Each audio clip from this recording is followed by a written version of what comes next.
नमस्कार दोस्तों, मैं JP Goyal prism mathematics classes के ऑनलाइन प्लेटफॉर्म पर आपका हार्दिक स्वागत करता हूं। कल हम थ्योरी ऑफ इक्वेशन पे बात कर रहे थे और मैंने आपको बहुत सारी चीज़ों के बारे में बताया था, थोड़ा सा जनरली। तो एक बार हल्के से रिपीट कर लेते हैं कि कल हमने क्या देखा था, उसके बाद हम आगे बात करेंगे। तो कल हमने जो देखा था उसमें तीन चीज़ देखी थी हमने। एक फैक्टर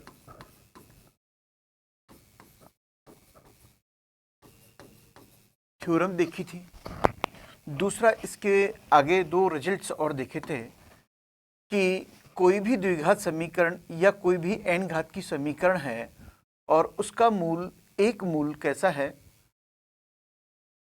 कॉम्प्लेक्स है, अल्फा प्लस आयोटा बीटा है, तो उसका संयुग्मी वहाँ विद्यमान होगा। ये हमने कल बात कही थी। तीसरी चीज हमने देखी थी कि कोई विषम घातीय समीकरण है तो कम से कम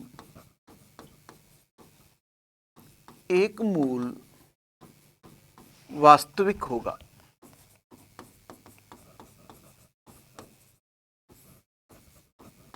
ये हमने फाइनल कल डिस्कस किया था, तीन चीज। अब एक तो ये एक फैक्टर थ्योरम में मैंने आपको बताया था कि मान लीजिए कोई भी समीकरण है p x is equal to 0 और x माइनस एच इसका एक फैक्टर है, तो x is equal to h पर ये पी एक्स क्या होगा, संतुष्ट होगा। इस पे हमने कल बात कर ली थी। आज हम क्या करने वाले हैं, इस पर उदाहरण लेने वाले हैं, एग्जाम्पल देखेंगे। तो इन तीनों चीज़ों को अपन एक ही एग्जाम्पल से समझने का प्रयास करते हैं। ठीक है, तो वो एग्जाम्पल देखिए आप। मैं एक एग्जाम्पल लेता हूं। एग्जाम्पल है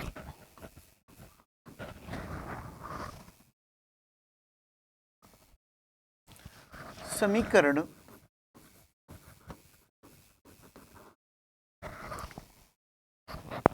2x³ plus 6x² plus 7x plus 60 बराबर 0 का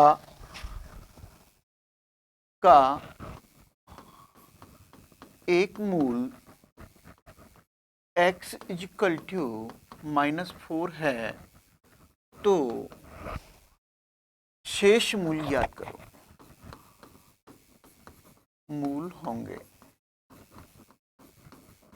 अब देखिए, ये स्टेटमेंट जो है वो फैक्टर थ्योरम से हम देखना चाहेंगे। अगर x इज इक्वल टू -4 मूल है तो x प्लस 4 इसका क्या होगा, एक गुणनखंड होगा। सॉल्यूशन, यदि x इज इक्वल टू -4 एक मूल है तो x प्लस 4 दी गई समीकरण का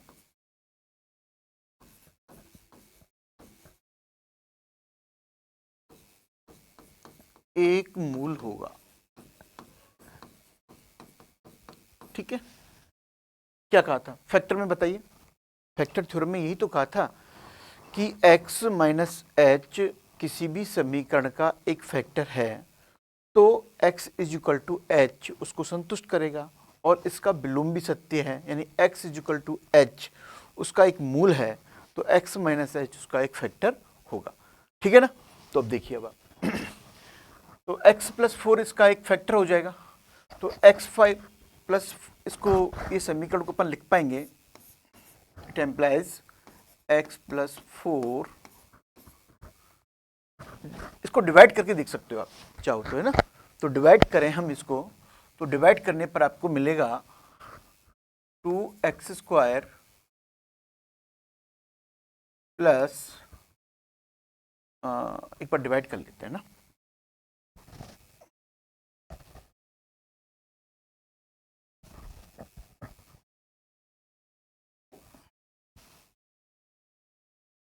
माइनस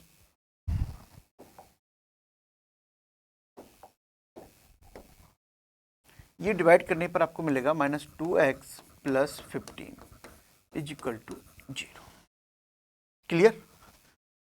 तो ये तो है ही है, अपन इसको 0 करेंगे। 2x² - 2x + 15 = 0। यहाँ से x की वैल्यू निकालें हैं तो क्या मिलेगी, दराचार लगा दीजिए। -b यानी कि 2 + -b² 4 - 4ac यानी कि ये मिलेगा आपको 120 अपॉन 2a, 2 × 2। इट मीन्स 2 ± ये b²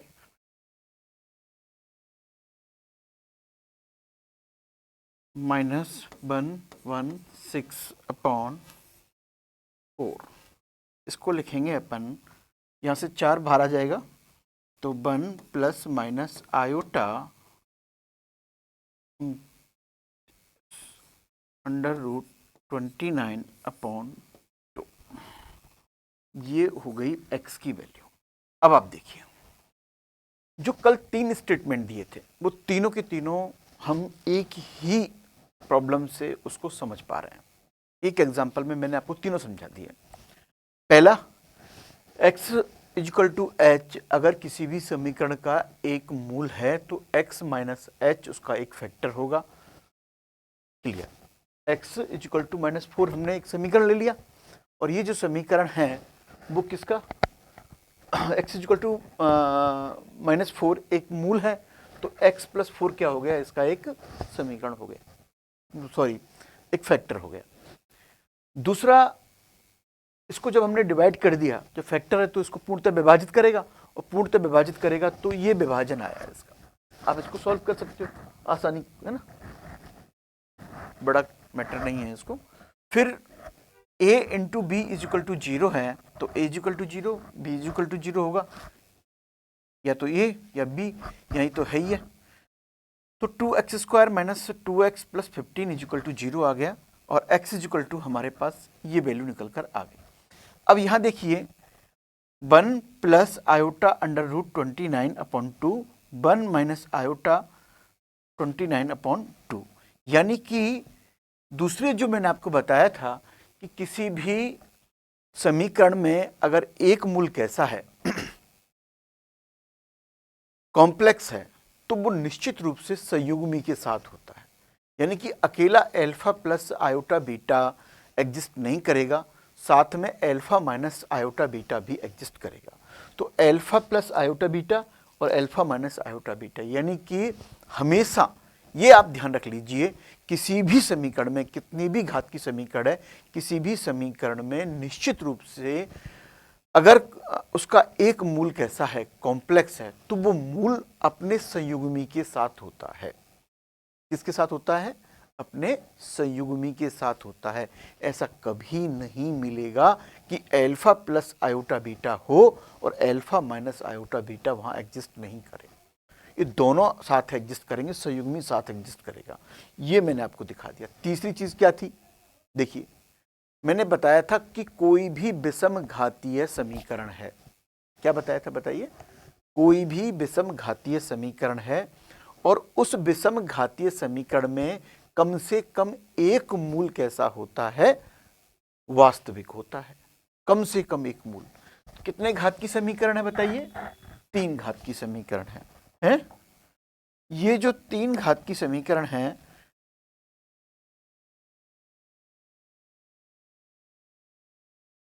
तीन घात की समीकरण है।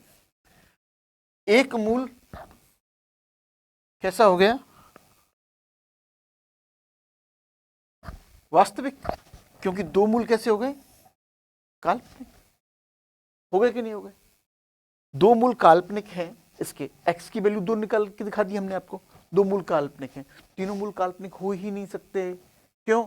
क्योंकि 3 मूल काल्पनिक होंगे तो क्या होगा, तो तीसरा मूल जो होगा उसका संयुग्मी कहाँ विद्यमान होगा, क्योंकि काल्पनिक मूल संयुग्मी के साथ होते हैं। 2 मूल तो काल्पनिक हो गए, एक मूल कैसा हो गया, वास्तविक हो गया। यह भी हमने आपको प्रूफ करके दिखा दिया। तीनों चीज़ क्लियर होनी चाहिए मेरे हिसाब से। एक ही एग्जाम्पल से मैंने आपको तीनों चीज़ निकाल दी, ये बहुत रेयर होता है। ठीक है ना। अब हम आगे बढ़ते हैं इसी चीज़ में। एक और मैं एग्जाम्पल लेता हूं इसी से संबंधित। नेक्स्ट एग्जाम्पल है,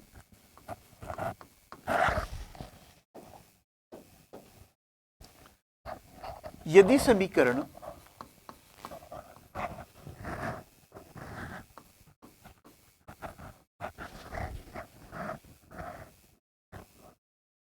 ऐसे दे रखिए आपको, a square upon x minus alpha,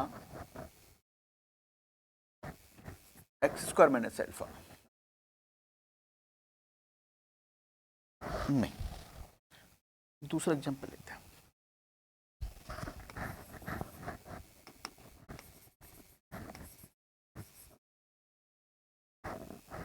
यदि समीकरण a square upon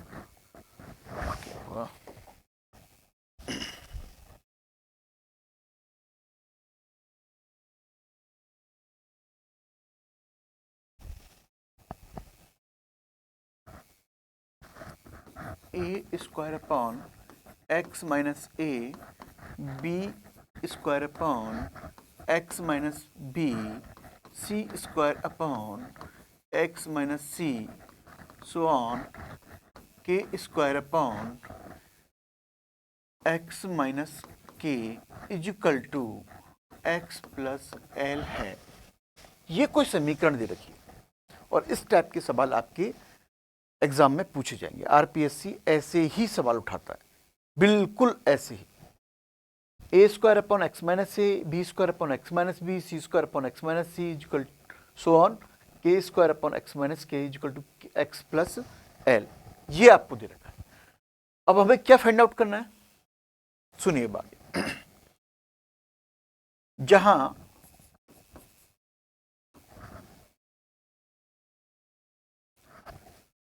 A b c के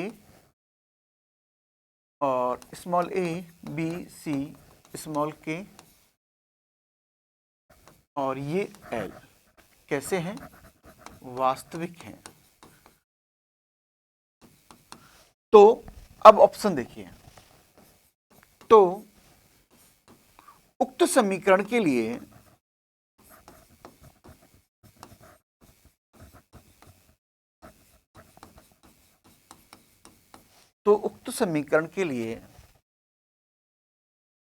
सभी मूल वास्तविक होंगे,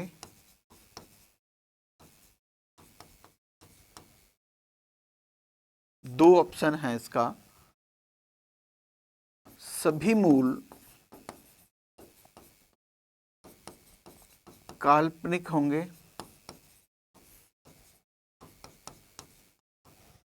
तीसरा ऑप्शन है ठीक एक मूल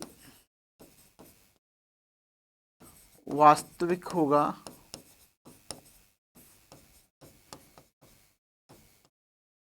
चौथा ऑप्शन अपन लिख लेते हैं नन। ये हमें सॉल्व करना है सवाल, ठीक है ना। ये देखते हैं क्या दिया हुआ था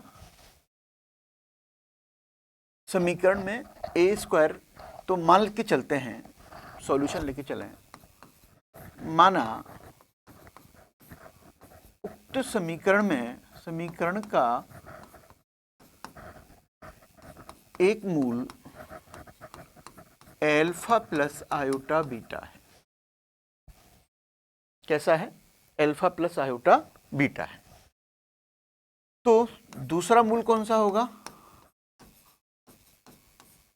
एल्फा माइनस आयोटा बीटा।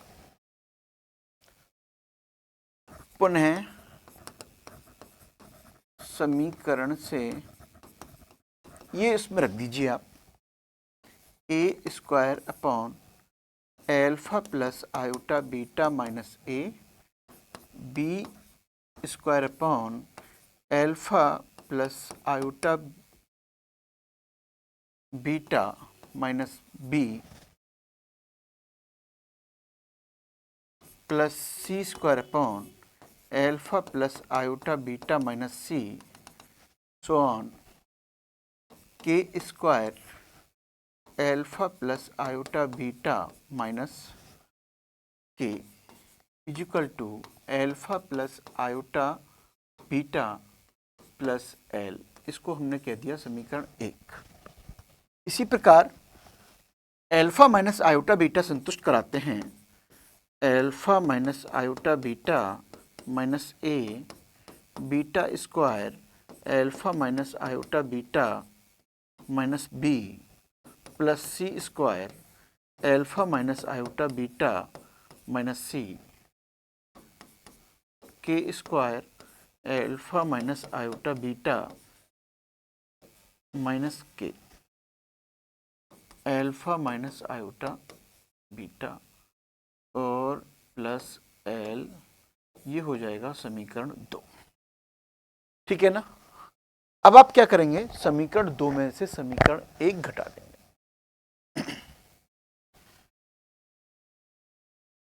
समीकरण 2 में से समीकरण 1 घटा दीजिए। यहां घटाएंगे तो ए स्क्वायर बाहर आ जाएगा।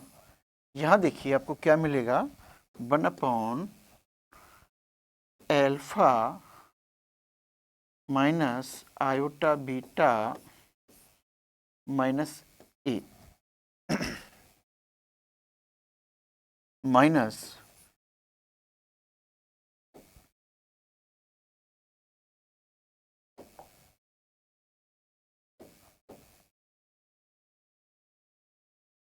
Minus 1 upon alpha plus iota beta minus a. ये मिलेगा कि नहीं मिलेगा, प्लस ऐसे ही ये आगे चलता जाएगा। मैं यहां लिख रहा हूं कि सॉरी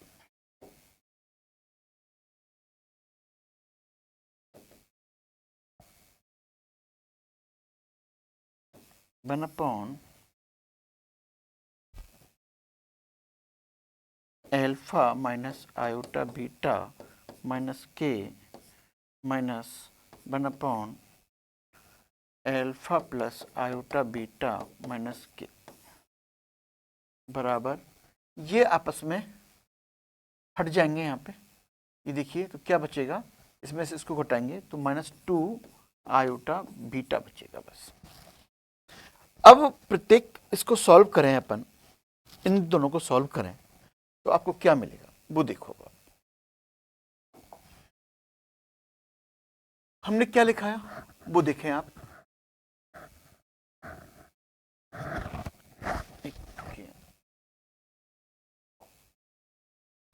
ये है ना,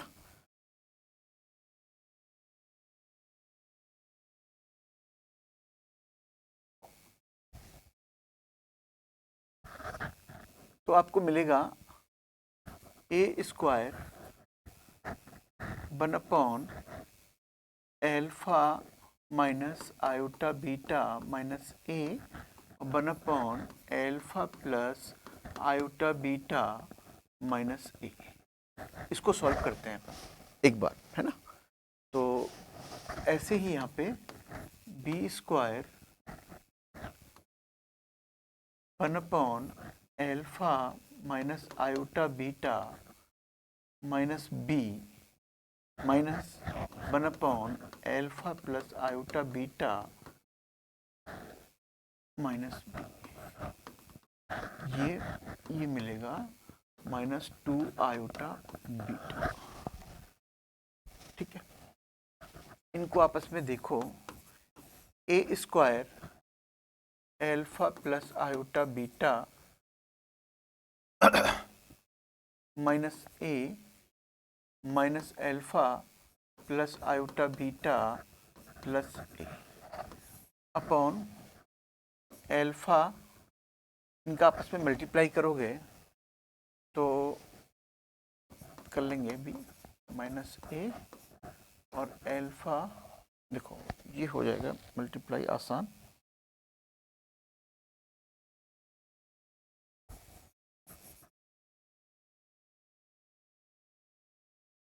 ये देखिए अल्फा माइनस ए और अल्फा माइनस ए, तो ये हो जाएगा plus iota beta alpha, sorry alpha minus a का स्क्वायर और ये माइनस और ये प्लस प्लस बीटा स्क्वायर। ऐसे ही यहां मिलेगा beta square alpha plus iota beta minus b alpha minus iota beta minus b upon alpha minus b का स्क्वायर प्लस बीटा स्क्वायर, और लास्ट में आपको क्या मिलेगा 2 आयोटा बीटा। यहां देखिए क्या मिलेगा, ये आपस में कट जाएंगे, माइनस ए एल्फा से एल्फा, ए से ए, तो 2 आयोटा बीटा मिलेगा। ए स्क्वायर सब जगह 2 आयोटा बीटा, यहां देखिए आप, ये कट जाएगा इसके साथ, ये कट जाएगा इसके साथ, तो क्या मिलेगा 2 आयोटा बीटा, ठीक है ना। ये देखिए अब आप,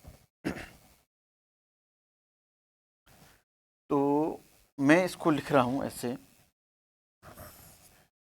2 iota beta a square alpha minus a का whole square beta square b square upon alpha minus b का square upon beta square plus ऐसे चलाएगा लास्ट में, यहाँ क्या मिलेगा के स्क्वायर एल्फा माइनस के का स्क्वायर प्लस बीटा स्क्वायर, और यहाँ में 2 iota beta, 2 iota beta 2 iota beta, इसको इधर ले आते हैं, तो 2 आयोटा बीटा 1 प्लस आपको क्या मिलेगा a square upon alpha minus a का square plus beta square plus beta square alpha minus b का स्क्वायर बीटा स्क्वायर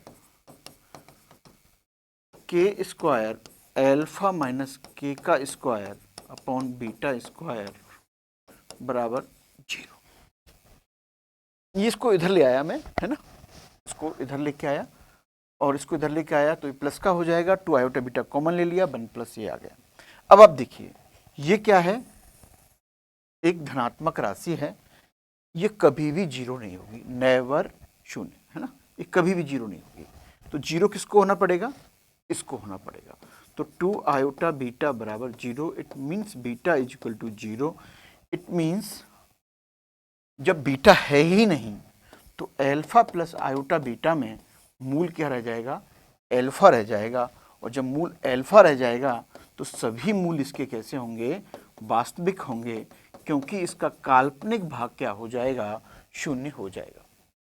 अब देखिए, है ना भाई, ये है 1 तो रहेगा ही रहेगा, 1 में से कुछ घटा ही नहीं सकते अपन, क्योंकि ये सब होल स्क्वायर में है और सब के सब पॉजिटिव हैं, 1 plus positive is equal to, ये तो कुछ ना कुछ रहेगा, तो इस 0 किसको होना पड़ेगा, इसको 0 होना पड़ेगा, तो 2 iota beta is equal to 0, इसमें beta is equal to 0, it means क्या हुआ कि जो इमेजनरी पार्ट है, यानी कि वो काल्पनिक भाग जो है वो क्या होगा, वो 0 होगा, काल्पनिक भाग 0 होगा, तो क्या बचेगा, वास्तविक भाग बचेगा, और वास्तविक भाग बचेगा तो इसका मतलब ये हुआ कि इस समीकरण के सभी मूल कैसे होंगे, वास्तविक होंगे। तो इसका जो ऑप्शन होगा, एक मिनट रुकिए,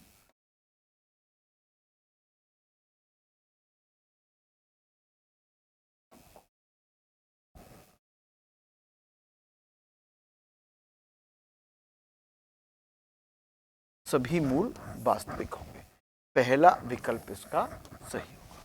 ये सब में सवाल था, ये प्रॉब्लम थी, इसको हमने सॉल्व किया। आगे अगली प्रॉब्लम इस पे हम देखना चाहें तो ये देखिए, अब ये क्लियर होगा मेरे हिसाब से आपको, है ना। अगर हम नेक्स्ट अब देखेंगे, समय थोड़ा सा कम है आज हमारे पास, तो कल हम बात करेंगे इस विषय पे।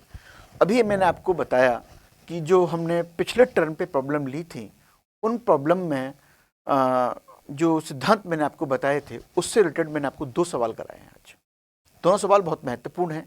पहले सवाल में मैंने आपको क्लियर करा दिया कि जो फैक्टर थ्योरम है, प्लस ये हमने आपको बताया कि किसी भी समीकरण में अगर मूल कैसे हैं, काल्पनिक हैं, तो वो संयुग्मी रूप में होते हैं, ये भी मैंने आपको बता दिया। तीसरा आपको बताया था मैंने कि कोई विषम घातीय समीकरण है और विषम घातीय समीकरण में कम से कम एक मूल कैसा होता है, वास्तविक होता है, तो वो भी मैंने आपको क्लियर करा दिया। ठीक है ना। उसके बाद हमने एक बहुत महत्वपूर्ण प्रॉब्लम ली थी कि ये a square upon x minus alpha a, b square upon x minus b, c square upon x minus c is equal to x, चलता जाएगा ये एक्स प्लस एल के बराबर है ये। और हमने इसमें प्रूफ करना था कि इसके सभी मूल काल्पनिक होंगे या सभी मूल वास्तविक होंगे। ठीक, एक मूल वास्तविक होगा।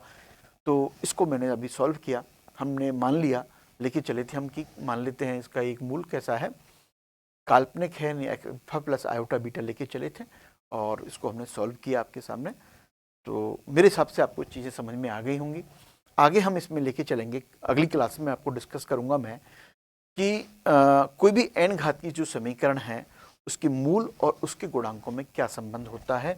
तो हमारा जो नेक्स्ट टॉपिक रहने वाला है कि n घात की समीकरण में मूल और गुणांकों में संबंध, मूल और गुणांकों में संबंध, ये हम लेके चलेंगे। ठीक है ना। तो हम लेके चलेंगे पी एक्स कोई समीकरण है, a0 x की पावर n, a1 x की power n minus 1, a2 x की power n minus 2, a3 x की power n minus 3, so on an is equal to 0। ये कोई समीकरण है और इसके मूल हम मान लेते हैं, माना मूल हैं इसके alpha 1, alpha 2, alpha 3, alpha 4, alpha n। तो इसके मूल और गुणांक कौन कौन से हुए, a0, a1, a2, a3, an, इनमें आपस में क्या संबंध होता है।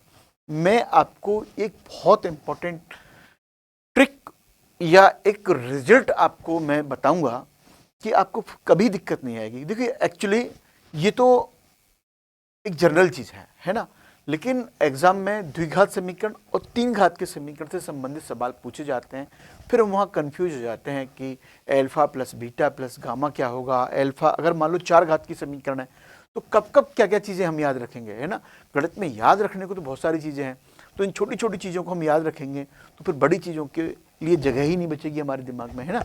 तो बेटर यही है कि चीज़ों को हम समझें कि क्या क्या तरीके से हम इन चीज़ों को याद रख सकते हैं। आप मेरे साथ बने रहिए, है ना। मैं निश्चित रूप से आपको ये जो गणित है इसको बहुत आसान कर दूंगा, बहुत ही आसान कर दूंगा और सिलेक्शन के बिल्कुल नज़दीक पहुंचा दूंगा आपको। मतलब सिलेक्शन होना नहीं होना वो चीज़ें अलग होती हैं, वो प्रैक्टिस पर डिपेंड करेंगी। थोड़ा सा 3 घंटे का जो समय होता है उस पर भी बहुत सारी चीज़ें डिपेंड करती हैं। प्रैक्टिकल सोचिए अब आप तो, ठीक है ना। निश्चित रूप से आपका सिलेक्शन होगा, आप क्वालिफाइड मैथमेटिशियन बनेंगे। बस साथ बने रहिए, अच्छी तैयारी करिए, प्रैक्टिस करिए और प्रैक्टिस करिए। थैंक यू, धन्यवाद।